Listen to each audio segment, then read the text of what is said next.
Anita ma'am, can you do the welcome? I will go for introducing the speaker. Yes, sir. Good morning, sir. Yes. Yes. Good morning, everyone. And on behalf of the Red Pound Counseling Center and the Yellow Pound Counseling Center and Suresh, sir, I would like to welcome you, ma'am, for a wonderful session on interpersonal skills in counseling and therapy. And over to you, ma'am. Thank you. Thank you. Thank you. I will, dear participant, I'm happy to introduce today's resource person, Ms. Ekta Jain. She's a consulting psychologist and life skill trainer from Chennai. She has masters in clinical psychology from Christ University, Bangalore. I think you all know that renowned institution for psychology. She is the founder of Cell Space, a mental health and well-being initiative, which is working for conducting therapy sessions, training program for adult children on online and AMC premises. She offers her consultation services on various themes. Um, excuse me. And she's an consulting psychologist for Pondicherry, the Department of Psychiatry and the Department of Pediatrics. They run for children and adolescents guidance and counseling clinic at MG Mahatma Gandhi Medical College and Research Institute. She has coordinated mental health and well-being screening sessions for UG and PG students, has been a resource person and also coordinated various webinar sessions. She has been trained from some of the esteemed institutions like Nimans, Kim's Hospital, Abaya Hospital, SCOF India, St. Martha Hospital. She conducts therapy in 6 different languages. I think after Narasimha Rao, she is the one person who knows many languages and has certification in organization behavior, grief counseling, dream analysis, play therapy, and psychometry. We are really proud to have Ekta Jain and a committed and one of the promising psychologists in our field. We are really happy, Ms. Ekta, being here for giving inputs on the topic. Over to you. Thank you so much.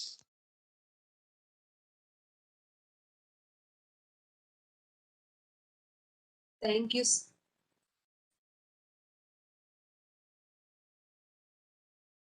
Okay. Hi. Thank you, Suresh sir. Am I audible? Yes, very clear. Okay. Okay. Thank you. Thank you very much. Good morning, everyone. Lovely morning, at least in Chennai. I don't know about the rest of the state and the country, but it's been a lovely morning in Chennai today. So good morning to everyone present here. Seems like quite a college session happening at 9 a.m. where all of us are like, okay, I have to be awake. So yes, we will try to see that we do not add a lot of heavy content into the presentation. You have got the habit of coming at 9 a.m. For the past few days. So I am glad that all of you have joined today. What we are going to do is we are going to work in 2 mediums. I will be having a presentation which has very minimum text, but it also has a few activities that we can do, which will make it more practical in nature. So understanding skills is not something that is very theoretical in nature. If you're able to do it practically, that's when it all makes sense, right?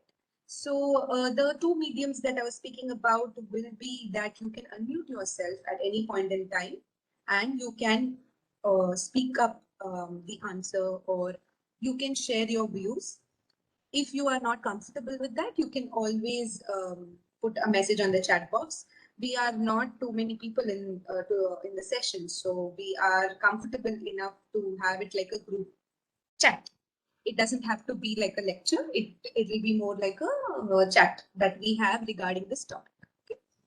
I'm aware that the topic of communication has already been taken before, but I believe in the interpersonal aspect of it and how we can use it in the counseling phase, like how we can use it in therapy.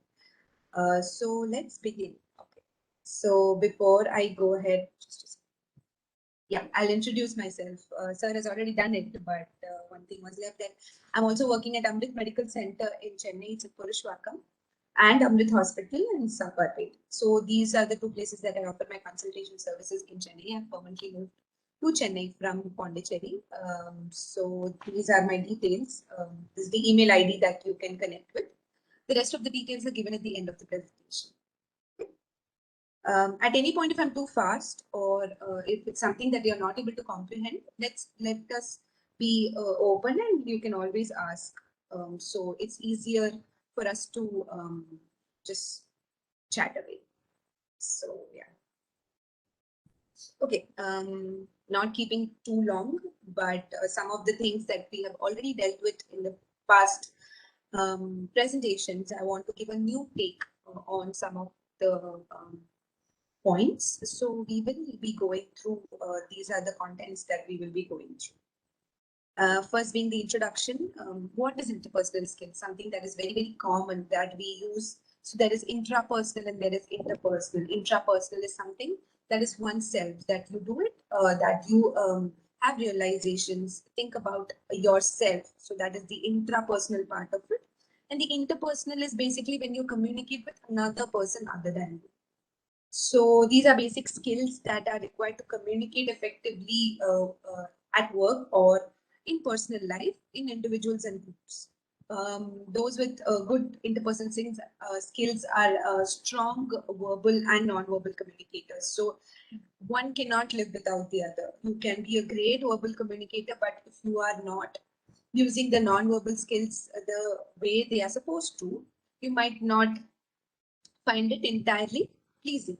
So they are often considered as people who are good with people. So these are some of the individuals who, you know, are mostly liked by people, or they are like the party starters on some level if they have very, very good. But it doesn't have to be that a person with a very less interpersonal skills also cannot be approached. Whether they are used in your career or your personal life, they are super important for some level of success. Now, success here does not mean only career. It can also mean relationships. It can also mean how we connect with our parents, we connect with our friends. Okay, so yeah. Let us try understanding this from the difference of the career point of view as well. So TS here is the technical skills and interpersonal skills. So if you go for a job interview also, you will see that they do check you on the technical skills, but not so much on the interpersonal skills, especially in India where it's all about what degree it is. It also is about how many marks did you score in your 10th and 12th. So many things are factorial in nature of understanding when you want to get a job. So you see the technical skills, they are learned in school, they are easily testable, can be learned, and heavy focus in career. So these are more technical skills which are like how can you problem solving behavior, how do you make decisions, etc. Right? Along. But if you see the interpersonal skills, some of the institutions today have started giving importance to interpersonal skills as well. Like they hire a psychologist in the HR department where the psychologist can interact with them and tell them that okay, this candidate seems good for this job because it requires managing, it requires to bring 4 or 10 people together, right? So the emotional content, quotient, the changing rules, learned, it is learned in life. It is not something that you can learn probably at school, but you see the difference that it starts developing from your school time. It is definitely harder to test, but luckily we have a few assessments that work in understanding these interpersonal skills as well. And it's equally important. However, it is less focused in the society today as such, which it shouldn't be. Before I go ahead, I have a very important question to ask you all, which you can say on chat or you can just reply by unmuting. Is that what is the crowd like? I wanted to understand. Are you all students or are you working professionals? Are you from Tamil Nadu or all over India? Can you just give me like a quick typing on the chat box, or you can unmute and tell me. Ma'am, I'm Vishal Mukan. I'm a Okay. homemaker. Hi. Hi, ma'am. I'm a homemaker, and I just finished my BSc Psychology, and Okay. now I'm joined in IGNO for MSc Counseling and Family Therapy. That's This is my nice. background, ma'am. Thank you. Glad to have you. Glad to have you. The others? Student. Okay. Okay. The reason why I asked from which region you are is, like sir said, I can speak languages, but I'm not like Nasimara at all because I love languages and that's why I try getting to learn them more. But if Tamil just comes out of nowhere, it shouldn't be like people are not understanding it. So yeah. Oh, there is someone from Delhi. So okay, fine. Then we will maintain it in English. Yeah, thank you. Thank you, everyone. Welcome. Okay, we will move forward. It's a mixed group, is what I've understood. So we will keep it like that. Okay, so I will give instances from college also, along with that in working field, how you can use these skills. Okay, yeah. Okay, interpersonal skills, as I mentioned, in different areas, they give different importance, especially around the world. If you see this chart, you will see that some of the interpersonal skills in the Asian countries are not given as importance as technical skills are given. Whereas in the Western countries, you would see that there is a higher importance given to interpersonal skills, how the person communicates, how the person presents themselves. All of them are given more importance in the Western than in the Indian, though things are changing. Like one of the biggest examples is we speaking about it. We deciding that, okay, I need to know about this, especially how psychology is putting these pointers together about why it is so important.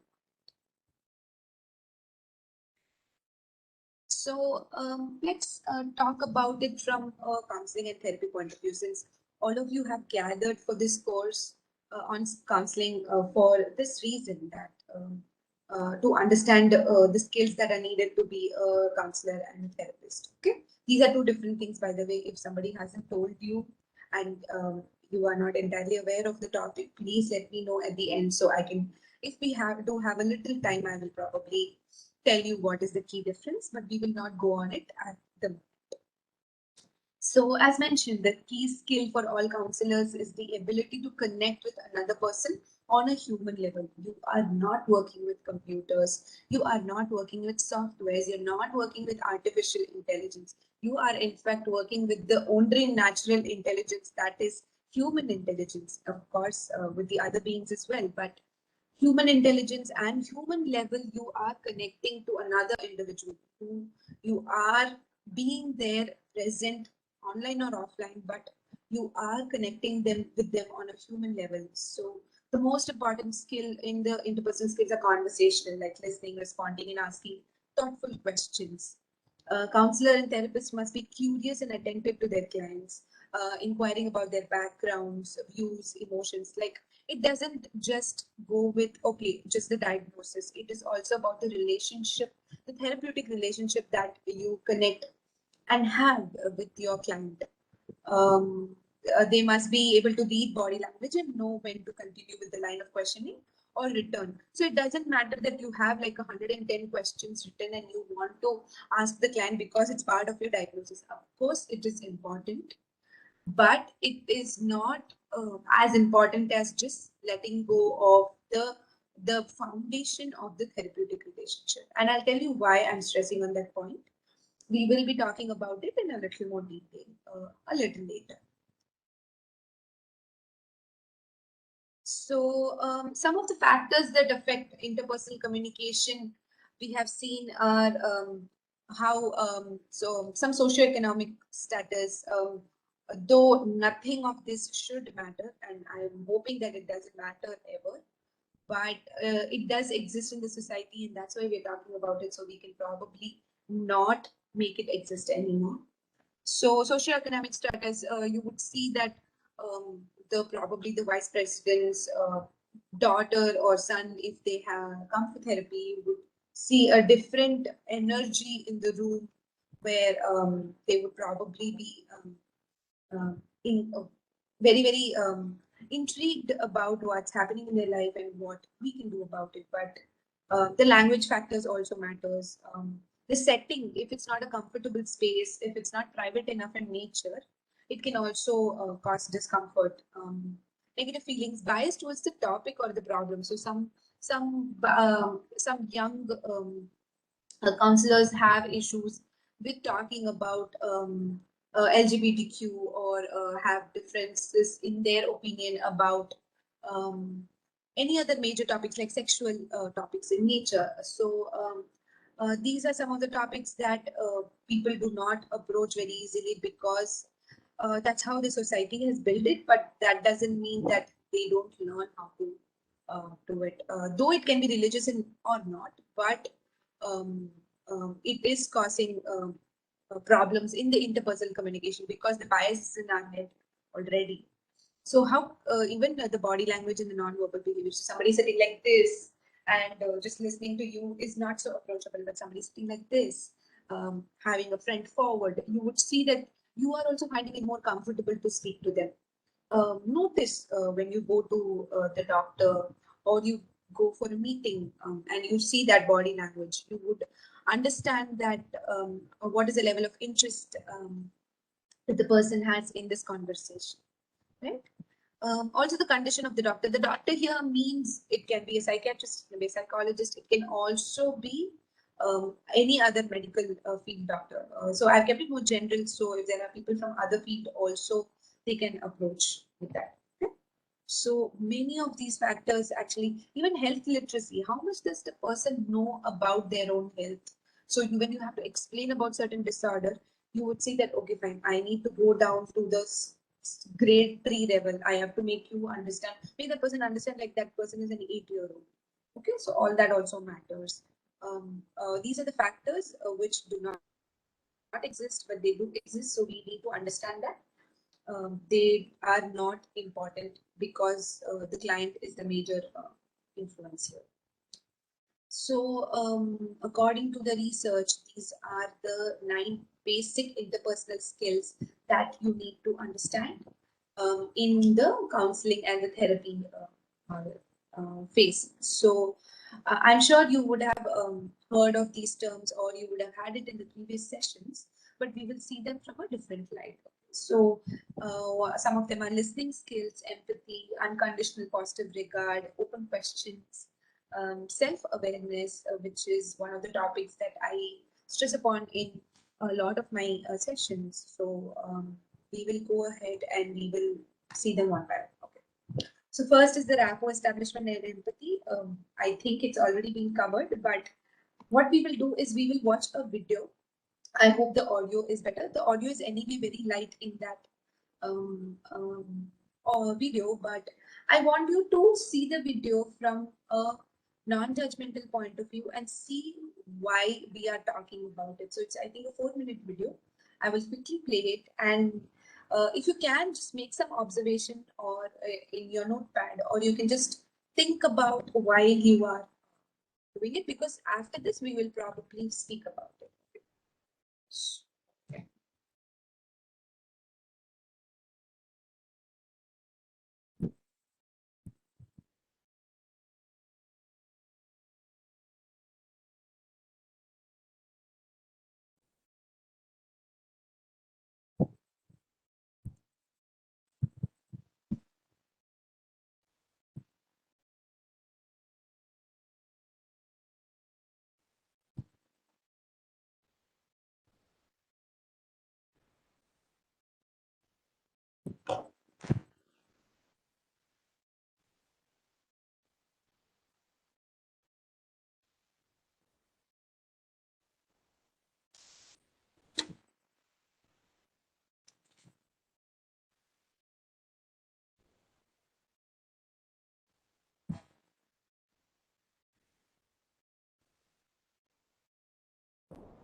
Yeah.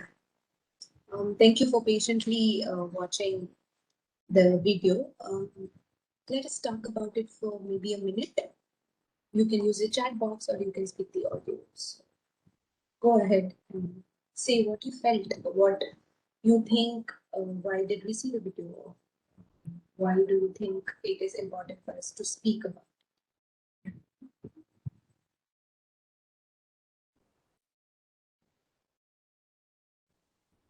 It's okay if it's wrong. There is nothing wrong or right. Ma'am, shall I? Yes, please go ahead. Each and every person has some thoughts going inside them. And each and every person's view in the same place is different. Um, uh, uh, Sorry, shall I Yes. in Tamil, ma'am? Sorry? Shall I in Tamil, ma'am? Yes, definitely, if others can understand. But go ahead. If you're finding it comfortable, please go ahead. ஒவ்வொருத்தருக்கும் ஒவ்வொரு view இருந்துட்டே இருக்கும். ஒரே இடத்துல இருந்தாலும் அவங்களுடைய view மாறிட்டே இருக்கும். ஒரே சுச்சுவேஷன்ல இருந்தாலும், ஒரே இடம்ங்கிறது வேற, சுச்சுவேஷன்ங்கிறது வேற. அதே அந்த மேமோகிராம் எடுத்துட்டு அவங்க வெளில உட்கார்ந்துட்டு இருக்காங்கன்னாவும் இவங்களுக்கு வேற ஃபீல் இருக்கும், அவங்களுக்கு வேற ஃபீல் இருக்கும். த சேம் பிளேஸ் பாஸ் பண்றாங்க. ஒரு ஒரு கேர்ள் டேடியை பார்த்துட்டு வரான்னா அவளுக்கு வேற வியூ. அதே பேஷண்ட்டை தான் அந்த இன்னொரு மாம் பார்த்தாலும் அந்த ஒய்ஃபுக்கு வேற ஃபீல் இருக்கும். ஸோ ஒரே சுச்சுவேஷன், ஒரே பிளேஸ், ஒரே இது இருந்தாலும் ஃபீலிங் ஒவ்வொருத்தருக்கும் வேற வேற இருக்கும். That's I found. Yes, thank you. Thank you for sharing. Thank you so much. Anybody else felt anything different? Felt anything other than the point mentioned?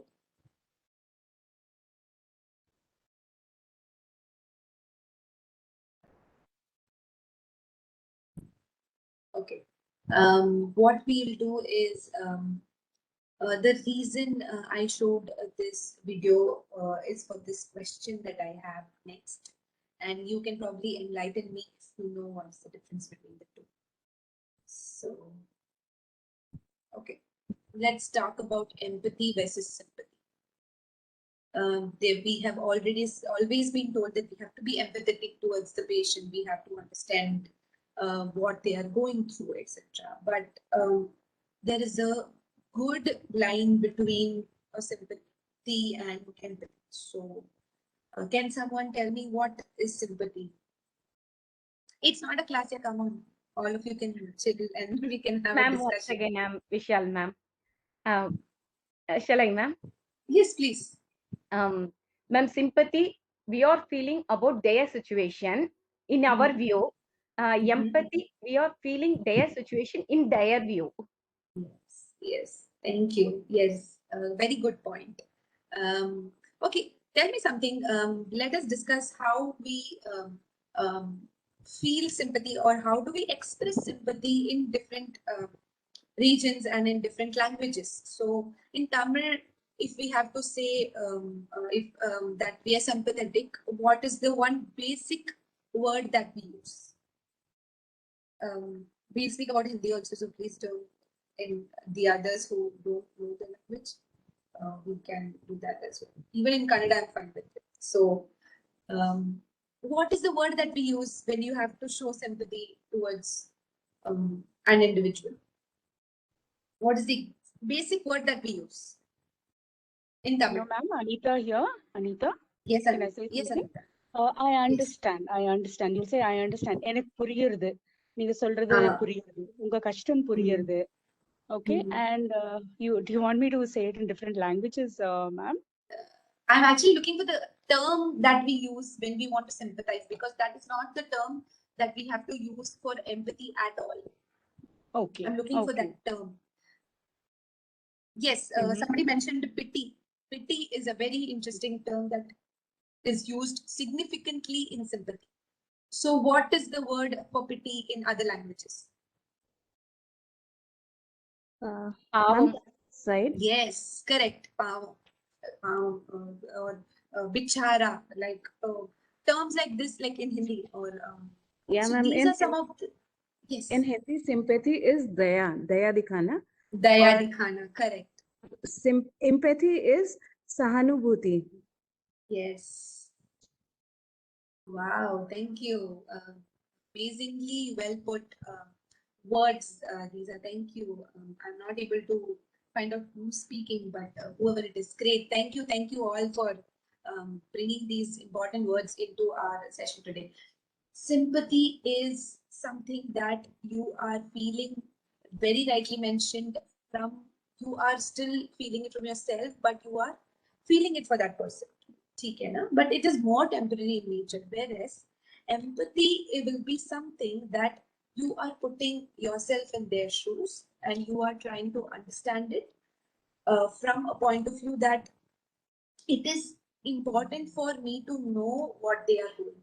Of course, I cannot know what a cancer patient can go through 100%, but I can understand what it is like to lose oneself physically, what it's like to wanting to give up emotionally. All that will have to be developed through empathy, in the manner of empathy. So this video, if you see, was more medical in nature about what happens at the hospital. But empathy is not only at the hospital premises. It is tomorrow when you go out, you see the vegetable vendor. You might be like, decrease 2 rupees. Kotambli, I'm going to buy only for 12 rupees. I won't give 14 rupees. But God knows what's happening in that person's head. So you can bargain if you like, and that's okay. That is on you whether you want to do it or not. But if you are not being empathetic towards the people around you, you will find yourself not connecting with them entirely in very, very basic terms. Okay, so this is the reason I showed this video, because this is one of my most favorite videos where I feel, I personally, I'm talking it from a very point of view, from a very personal point of view, that I feel that every single person that I meet is going through so much. And I'm sure, because I'm going through so much, I'm hoping they don't go through something bad. But if they are, I cannot know everything about their life, but what I can be is kind. I can be kind enough to them, even though they do things right or don't do things right. End of the day, it's all reactive in nature. So this is one of the important qualities of a counselor, that counselor or a therapist, is that the minute somebody walks into your office, you know that you have nothing to do with what they think or what they do, except if they are violent in nature, or if they have different views, that is still okay. Learn to accept that I want to be empathetic. I want to be there for this person in a very professional manner for me to help them with whatever issues they have personally or emotionally. We say it. Okay. Okay. We have spoken about this topic enough. So we will move forward. It's the ability to understand other person's feelings and experience. Compassion is also an important term. It's the mind space of another person completely, that one senses what the experience can be for them. Like I mentioned about the cancer part of it. It's a core prerequisite in clinical practice. So even if you're working in a hospital or not, you're seeing a client, you're seeing a patient, you know that this is one of the, like a stepping stone towards becoming a good professional. It promotes rapport. Now, rapport is a term that I think is already been covered, but we will quickly cover it. So rapport is a relation of harmony and accord between the client and the therapist. So it's a foundation of the therapeutic relationship, done at the beginning level itself, because then it gets better to connect as during the therapist-client relationship. So let us do one more small interaction. Tell me something. I don't know if you have seen clients yet or not, but when you're meeting a client, and if you've not met a client, just imagine that when you will meet a client, what are the ways that you can build the trust on the first visit? So the minute the patient has walked into your clinic or your the office space, what is the best way? Now, this doesn't have to be just therapeutic in nature. Talk to me about any other job that you have done, or anybody who has come home, or somebody whom you don't know. How do you build the trust and how do you build the rapport on the first time that you meet that person? Come on, type it away or you can speak. Anything is fine. I'm Anita here. You'll probably wish Yes. the person and welcome the person in a very warm way, just giving him a seat, and you'll make him feel comfortable. Yes. Yes. Thank you, Anita. Yes. Ensure confidentiality. There are anybody else can also speak if they like. Yeah. Please go ahead. Greet by name. Ensure confidentiality. Good. Yes. Giving a big smile itself will give the a rapport, ma'am, for them. So first Yes. I give you a smile from my மனசுல இருந்து ஒரு smile, ma'am. அது அவங்களுக்கு அழகா இருக்கும். Yes. Yes. Being warm in nature, non-verbally also. Yeah. Smile, smile and greet. Yes. I hope all of you are smiling now. Yeah, smile it away. It's actually our first visit, so that is one of the ways that we are able to connect with each other. So one is the appointment and timings. Um, you stick to your appointment timings. So for example, 9 o'clock was our session. Hopefully, I think we started by 9 o'clock. If we would have been late, then it would be like, okay, is this person serious or not, or is this person? So the minute you are on time and everything is working out right in the technical manner, through appointments and the timing, it will be able to you will be able to connect in the right way in the beginning itself. Welcome and greeting, as rightly mentioned by everyone in the group as well. You welcome them in the right manner. You introduce yourself. Like one of my ways of working with a client is every time there is a new client, I introduce myself because they are clear in their whom am I meeting, whom am I going to sit and connect with. If they do not know some basic details about me, they will be finding it difficult for knowing ki, okay, who is this person that I'm meeting. Okay, so something like that. Clear information and introduction, as I mentioned, that introducing yourself and giving clear information about why this person is here today. Privacy and confidentiality, as mentioned by the group as well. The minute you have ensured that the room is comfortable for them, proudly giving them a seat, introducing yourself, and telling them why we are sitting here today. This is you can write it down literally because these are the important points that you can use quickly to build rapport. Some people have also mentioned in the chat box nodding head while listening, voice modulation. Yes, these are some of the non-verbal terms that we will discuss in the later part. Okay. Tips to build rapport, other than the ones I mentioned, is understand patients' nature and personality and try to appropriately adapt the behavior.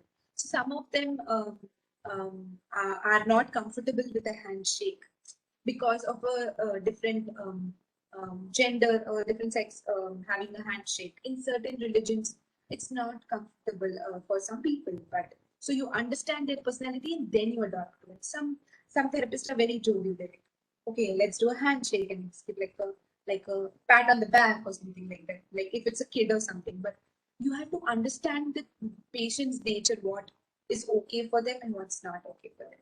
You reinforce this relationship. You focus on the clinical and therapeutic relationship and less on the personal relationship.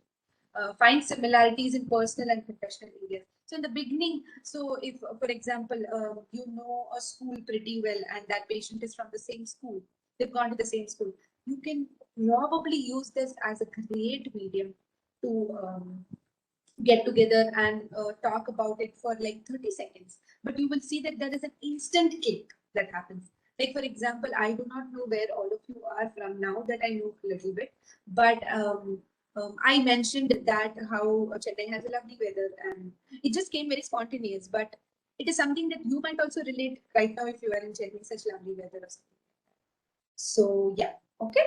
So done with this first chapter. Now we are going to go a little bit rush because I don't want to delay. Okay, and I want to finish the whole presentation. So questioning skills. Now the second part is the Q&A skills that I call it, which will be the questioning, listening, and answering skills. Okay, so questioning.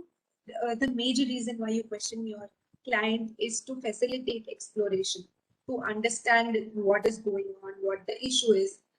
Even if the client is not entirely comfortable, to make them comfortable by asking specific questions at specific times. So what we are going to do is we are going to discuss a few types of questions because our job, we will, if you are becoming a full-time counselor or part-time, whatever it is, if you are becoming a counselor, you need to know that these are the types of questions and which question to ask when. Okay? So open versus closed, direct versus indirect, and leading versus non-leading questions. So we will discuss each of it a little bit. Okay. Open-ended questions are more used at the beginning of the interview. So permits the client to open up and start talking. So one of the simple examples is, tell me about your health issues. So if I ask you this question, you might tell everything that happened over the past 2 years. I got fever, and I got a headache, or I had a fracture, or whatever it is. So you talk about it all of it. Okay, so there, it is more open-ended as a question is very wide answerable. Okay, whereas close-ended is more yes or no. It's either a yes or a no. Useful in screening disorders. So, for example, one of the examples that I mentioned is your sleep okay? What will you answer? Yes, my sleep was okay. No, my sleep was not okay. Of course, you might add a little bit details if I ask you more. But if I ask you a simple statement, your answer mostly will be a yes or no. So when you want to diagnose a person and there is a questionnaire, you will see that there are more close-ended questions than open-ended.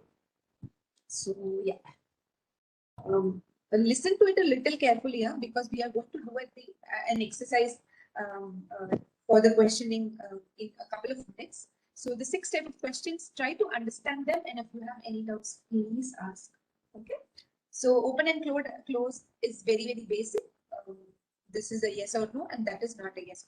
Close-ended, you should always remember, it will mostly have a yes or no answer. Direct versus indirect. So direct is more usual, straightforward, and to the point. It can be closed or open-ended. So for example, do you have any sexual problems?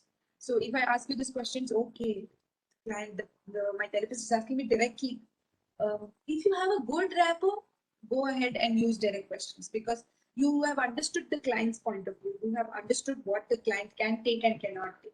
So if you can ask these questions, then please go ahead. But if you are still not comfortable, and if you think that the patient is not comfortable, you use the indirect way of asking these questions. So for example, this is more general and non-threatening. It is useful to elicit sensitive information, something that is very personal and very sensitive, and you're not able to ask the cause of your problem or their problem. But you want to use an indirect manner, do it this way. So example, very nice example given here is, do you want to discuss how your romantic life has been? So that way you are opening up the horizon for the client to speak about anything related to their romantic life. It has to be sexual or not, but it is opening the horizon for it. Okay.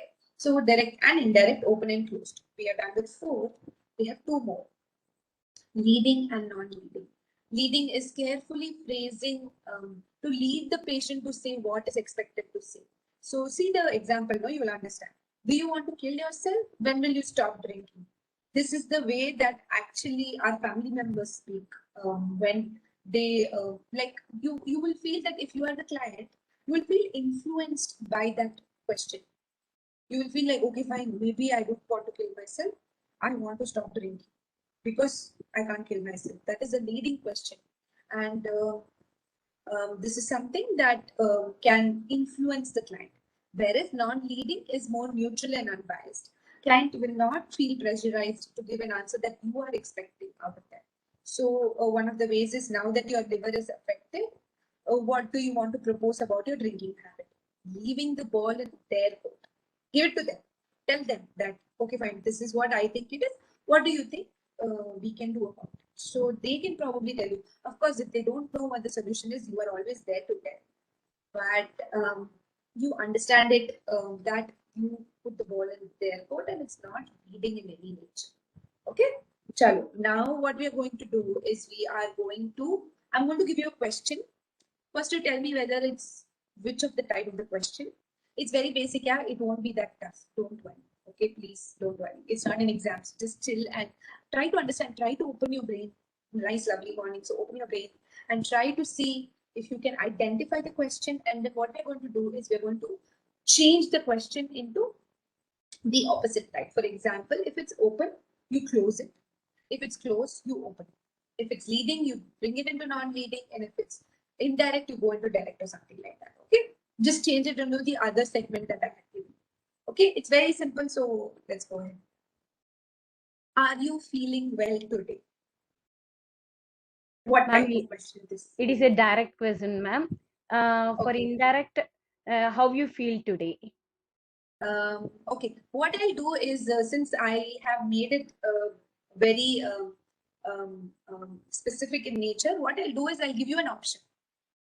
Okay, and out of those options, you choose which one it is, and we will change it into the other. For this, what we can do is everybody can quickly use their chat box, because if you have to you can unmute, it might get difficult. Okay, so what you do is quickly all of you type it in the chat box. Are you feeling well today? Tell me if it's an open or a closed question. Close-ended question.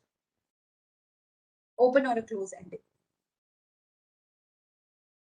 If anybody's not finding it easy to type, you can always put it in. You can always speak up like any other participant. Okay. Are you feeling well today? See what is the answer coming out of it. Is it a yes or no, or it's an O? It is more general. Are you feeling well today? Yes. Are you feeling well today? No. So it is a close-ended. Thank you. Yes, perfect. Now let's try opening it. It is close-ended. How will you open it? For this, if anybody wants to speak up, please go ahead. Are you feeling well today? If I want to ask it in an open-ended manner, I do not want a yes or no question. How will you say it? Ma'am, Anita here. How are you Yes, feeling today? How are you feeling today? Yes, very good. Correct. How are you feeling today? Perfect. Oh, nice. Yeah, my audience is very super. So, are you feeling well today is closed. How are you feeling today is more open-ended. That way, they can speak about anything that they are feeling, right? So, good job, guys. Next, is your sleep okay? We have already seen this in an example. So, what type of question is open or closed?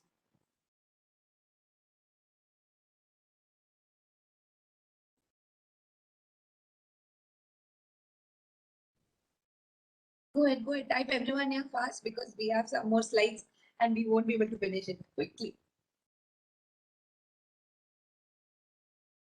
Okay, Anita mentioned it's open. Rest of them are mentioning close. Anita, why would you call it open?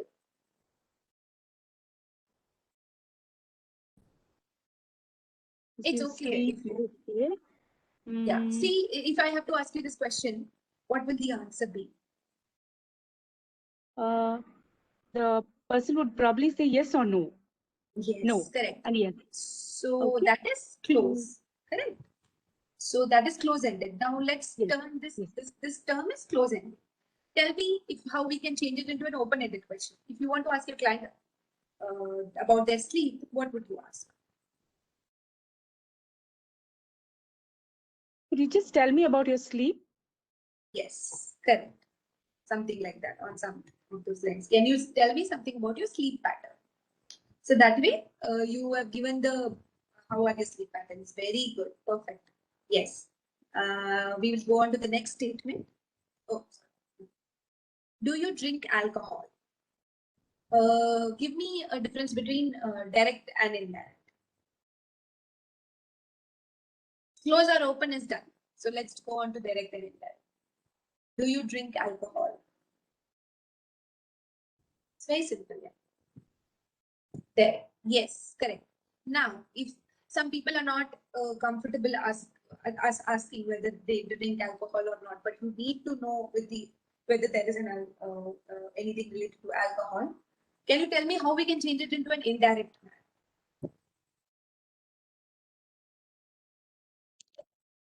Ma'am, do you take any hard drink? Okay. Do you take any hard drinks? Okay.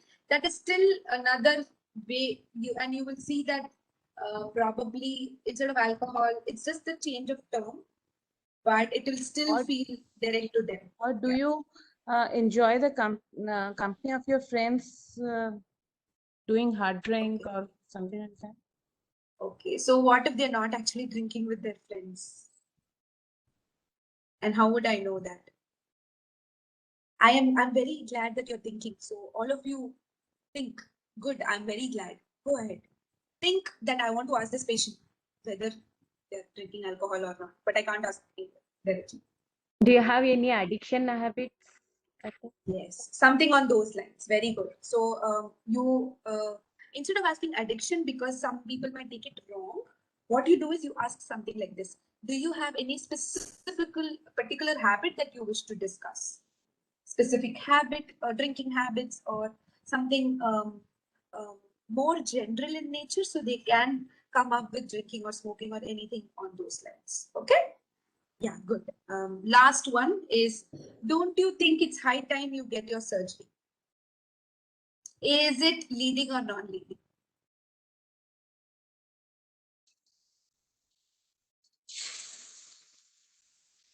Quickly. Leading? Yes, correct. It is leading because as soon as you hear it, you're like, okay, fine, I think it's high time. Oh, no, it's not high time, but you feel influenced, right? If you don't want to influence the client that it is high time or not high time, but how do you change it into non-leading question? This takes a little bit of practice, and that's okay. But as far as you've understood the terms, I think it will help you. So go ahead, tell me. How can you change it into a non-leading?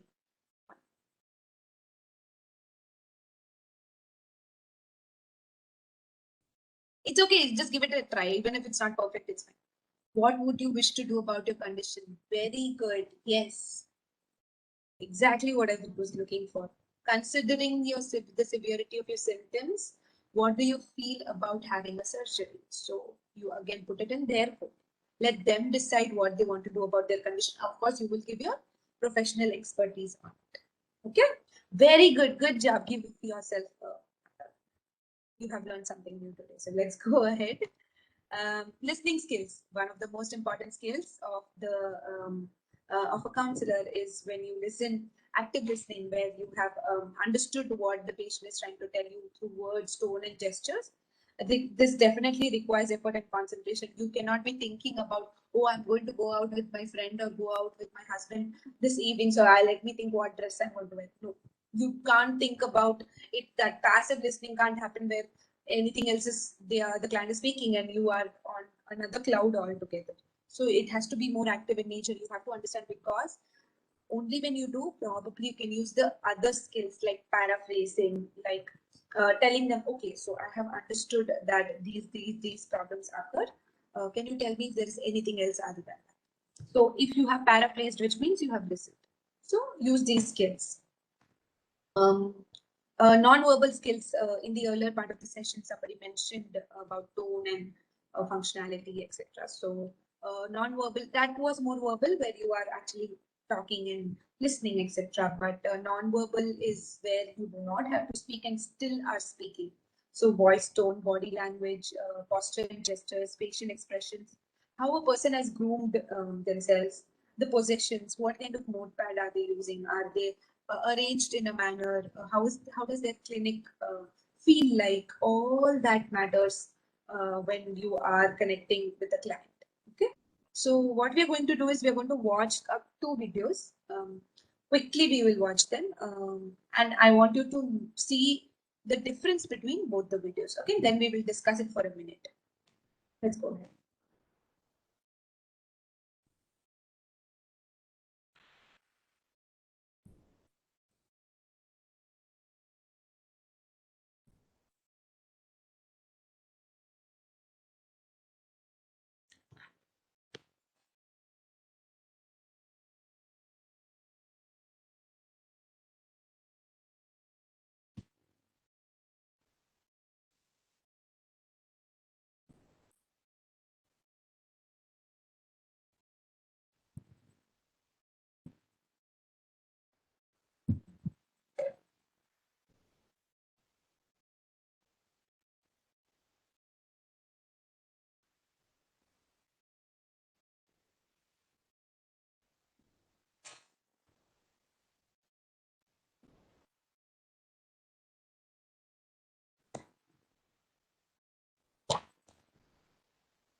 There's no audio, is it? Are you not able to hear the audio? I'm sorry. Can someone revert?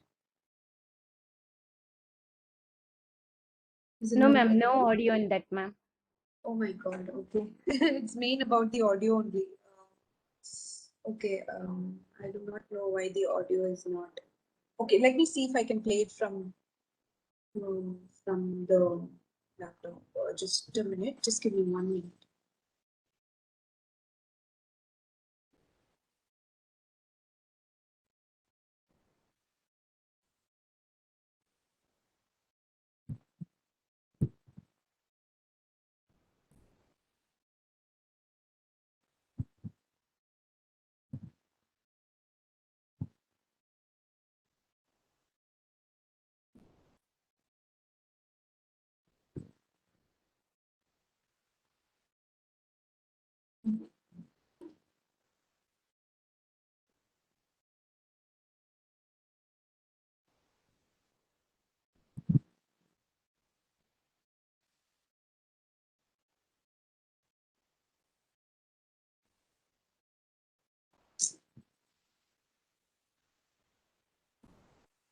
Okay.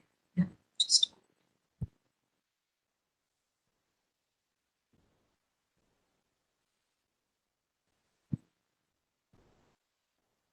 Just see if it's audible now. Just let me know. Okay. Just forward. Is it audible? No, ma'am. No, is No, it? ma'am. No. Okay. Then let's do one thing. We'll just observe a minute of the video because let us understand it from the non-verbal point of view, literally. Okay. So just observe the body language between both of them. I will send you these videos or I'll send you the link. They're easily available, but they are very good videos to understand how they're doing. Okay. I'm sorry there are no subtitles also, and I do not know why the audio is not connecting, but we will go ahead just to observe a minute of the non-verbal part of it. Okay?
Okay, this was one of them, and show you the other one.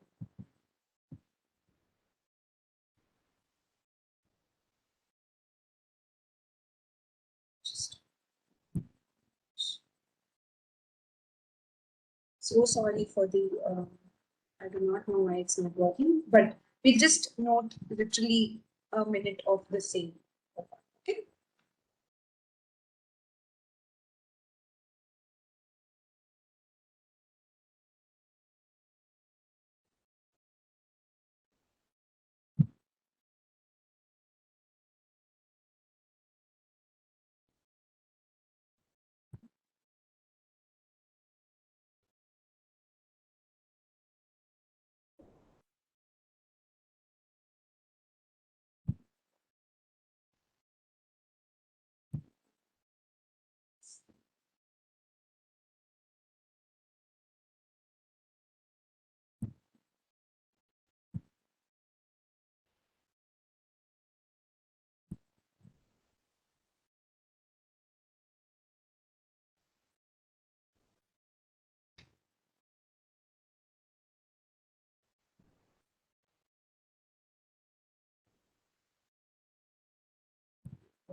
Yes.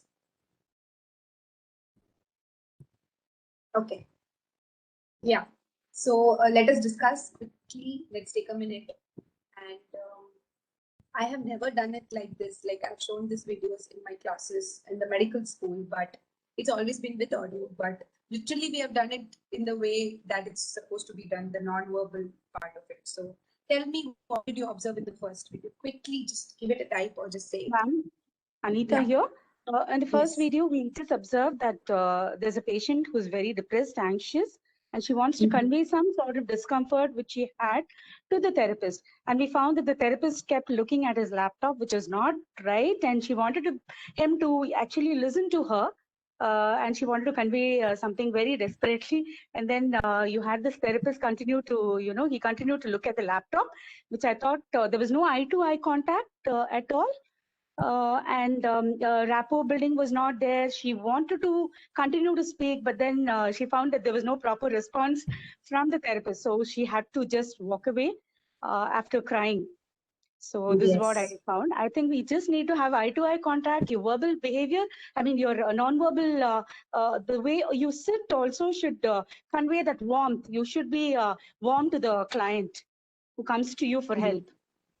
Yes, correct. Very good. Yes. What about the second video? Can someone mention what did they notice in second video? Ma'am, in second video, doctor or therapist was very welcome, and he made the client very comfortable, and she was able to express herself, and by this there was a healthy rapport between both of them. Correct.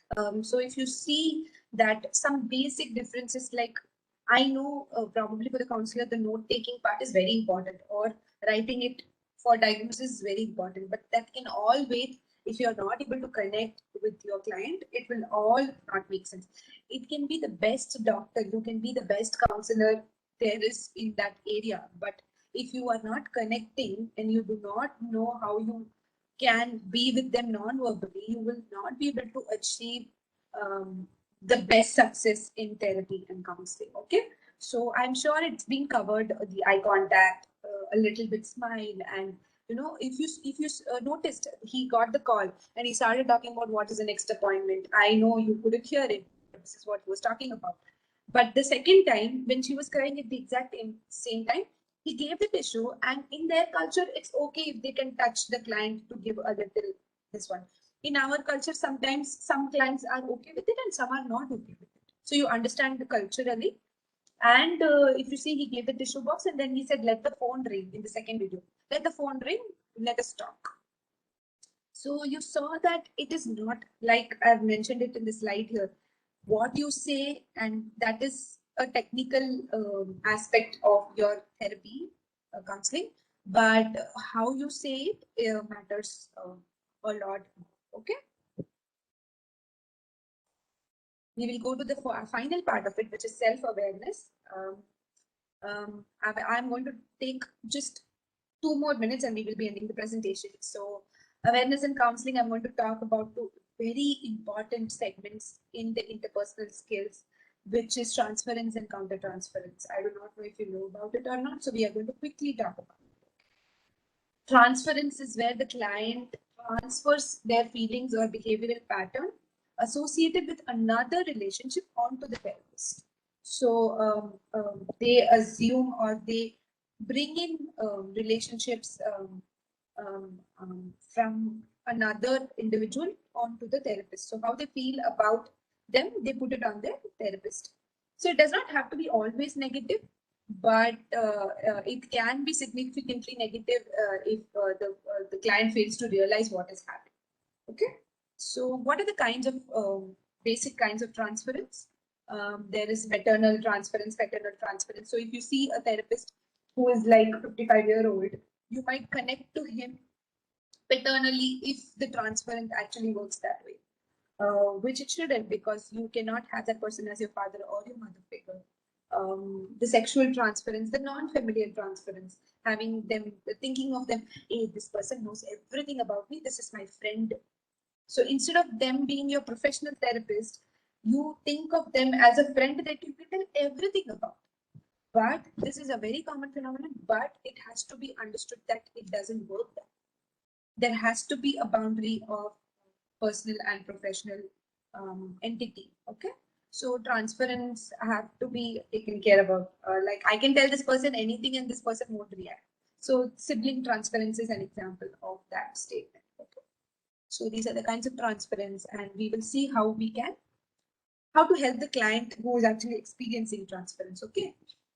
One is guiding them that, okay, I am noticing that you are ending up doing this. So for example, I'll tell you one of the clients that I had experienced, where the client had started addressing me as the sister he didn't have.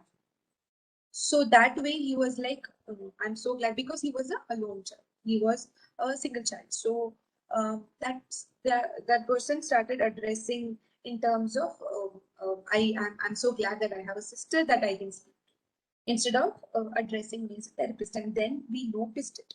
What I did next was probably enlightening him that something like this is existing, something like this is happening, where very respectfully I can see that there are some differences in your in the way that you are perceiving me as a sister instead of a therapist. That way a professional barrier will be broken. So tomorrow, if I'm telling you something that probably is hitting you hard, you might feel it like your sister is telling you, but I am doing it as my job as a therapist. So give them a conceptual education that there is some concept called transference, which can happen for a few individuals, that they start thinking about it as another relationship in their life. Okay. So journal writing, let them know when they are feeling this, when they are agitated or when they are negotiating or anything like that. So make them note down that these are the times I feel that there is transference, because the other time I'm not feeling it or something like that. So make them write. If nothing of this work, please be kind enough and transfer it to another professional, because your professional relationship with that client will not work out entirely perfectly. You might be able to make progress, but you won't make the progress that the client needs, because there is transference that is not moving. Okay. So that now the counter part of it is where the therapist is getting drawn to the transference dynamic due to lack of boundaries. It can describe that the therapist independently being caught in transferring their feelings to the client. Counter transference can negatively impact the client's progress. It's essential that the therapist actively avoid it. So I'll give you an example. You have had something in your childhood as a therapist, you had experienced something, and then the same thing has happened with your client. What happens is you move away from that professional boundary and you get into this personal boundary of how you have also gone through this, and you start seeing it from a non-judgmental point of view, which is very wrong. Okay. It is human and you are also human. So it is possible that you might be experiencing this. If you do, there are two ways to go about it. One, before you become a therapist, we had a rule. Okay. We had a rule when I became a therapist in Christ. We had to undergo therapy before we became a therapist. That way, all your baggage is out. You are away from the ghost that were haunting you for many years, because you are also human end of the day. You might also feel. One, so go into therapy before you become a therapist. Number two is continue therapy through supervision. You talk about your clients, you tell your supervisor, okay, these are the things that are happening. So your supervisor will be an active therapist for you during the process. It doesn't have to be so common, but you can meet them even 2 months once and tell them what happened. Okay, so something like that. So these are the ways countertransference can be avoided. So how does countertransference, how do you identify it? Is excessive disclosures of personal matters. You tell them about, what happened with me. I have also experienced something like this. Doing it on some level is okay, but you can't give too much information. Okay. Parent-child dynamic. So you are you become almost like a parent-child dynamic. So you tell them what they are supposed to do and they do it. Listen to me, I will tell you what to do. That is one statement some therapists or some counselors use, which especially for children. I will tell you what to do, you just do that and you'll be. The basic way is fine, but do not bring this into a very personal dynamic. Harsh reaction to racist or homophobic beliefs. So your beliefs about racism or homophobia can affect your beliefs for the client. It is not same as self-disclosure. So you can give a little bit information, but you do not give your whole Ram Katha. Like you don't tell the whole story that is happening in your life. Okay, we are at the end of the presentation now. Preventing is be aware of how the phenomenon is, and being attentive of emotions. You be aware of your emotions and behavior and observe this, and then you will be able to see how you can work this counter transference. Okay. Lastly, interpersonal skills can be developed. I know we have not, there's so much more that I can speak for 4 sessions on this topic because I'm very close to it because I think it is the foundation of how therapist is. You might know all of it. You might know CBT, BBT, RBT, everything, and you will still not be able to do a best job if your interpersonal skills are not developed. Feel for the client. You feel for the client like it's your job to be there for them. Okay, so they can be upgraded based on cultural and social changes. Like today, social media has taken such great this thing, so it didn't have that importance 15 years ago. So it has to be upgraded. Your interpersonal skills has to be upgraded based on cultural and social changes. So tell me something. What do you think? We are at the end. So tell me something. What do you think is the most important skill of the lot?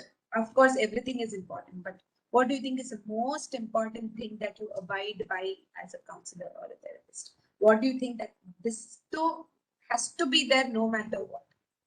Of the ones that I mentioned, just type it in the chat box. Or you can speak. Please go ahead. We are at the end, so I will be able to give you that much time. Ma'am, Payal this side.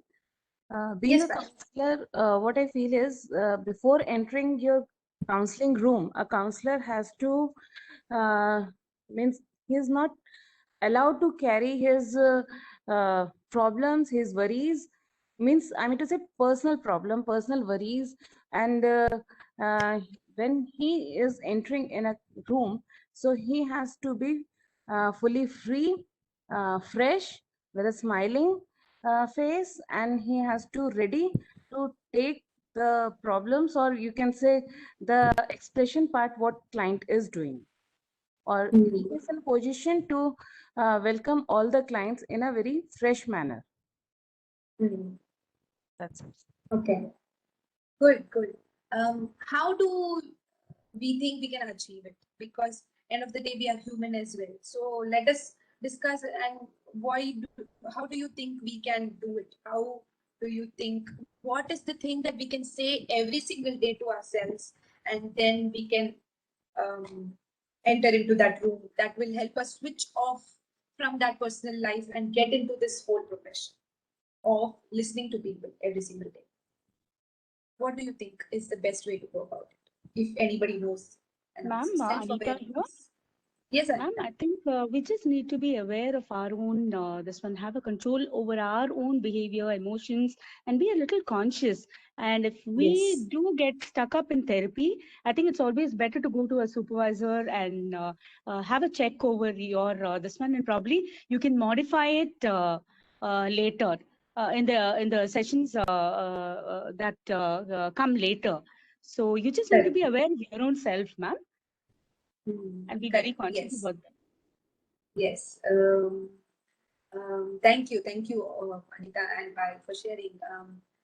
How nobody's given me what is the most important skill you think, but I'll tell you what is my most favorite. I think you can. I have had instances where I've asked 3 questions, literally only 3 questions in whole of the 1 hour session, because the client is speaking. So you see that the client speaking part of it is a lot more in our job. So that way, one of the most important thing is listen. Have the patience to listen to your client. A lot of people ask me, how do you sit and listen to everybody, like a layman, any friend or any colleague or whoever? How do you have the patience to sit and listen to them all day talking about their problems? Don't you feel that it's going to affect you? So I tell them only one thing is that I it is my job to be there for them because there are not other people who are listening to them and they want some professional to help them. So train yourself to listen. Stop yourself. You might feel that, okay, I want to voice out my point of view right now to your client also, or to your friend or whoever. Try to see that you can bring that self-control yourself. Okay. In the end, I will tell you my favorite quote, which is have the intent and you can make it happen. I'm not going to tell you that work hard for it. I know you have to work for it, that and all is fine, but your intent, you should feel like you want to help this client. The minute you have felt that no, you will feel that you want to learn, you want to see which technique you can use, you want to be there. So it doesn't mean that you're connecting personally, but you are so passionate about your job that you will end of the day have that intent and then you can make it happen. Okay. So thank you all for joining. I'm sorry I've taken a few extra minutes, but I am so glad that all of you have joined for this morning session, and I hope I was able to help you in one way or another. If they have any questions, I'm sorry if we don't have the time. I do not know if you have the time to take questions or not. If you do have any questions, please use these contact details. So this is my email ID and business number. And you can find at selfspace.in on Facebook and Instagram, even on LinkedIn, Twitter, and WhatsApp. So these are the ways that you can reach out and you can probably contact for sessions or anything else. Thank you. Thank you everyone for joining this one. Thank you, Ekta, for amazing session. Now I request any one of the participants, you can volunteer yourself for a brief feedback and vote of thanks.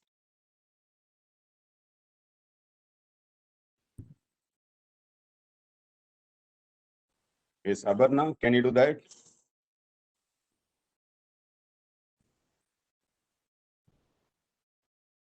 Okay, Abarna is not the Ratna.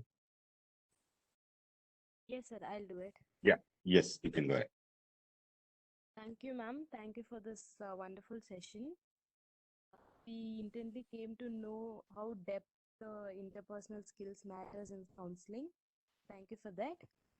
I thank behalf of Yellow Pond Counseling Center and Red Pond Counseling Center for this wonderful session and the resource person. Thank you, Suresh sir, and thank you for one and all who are present for this session.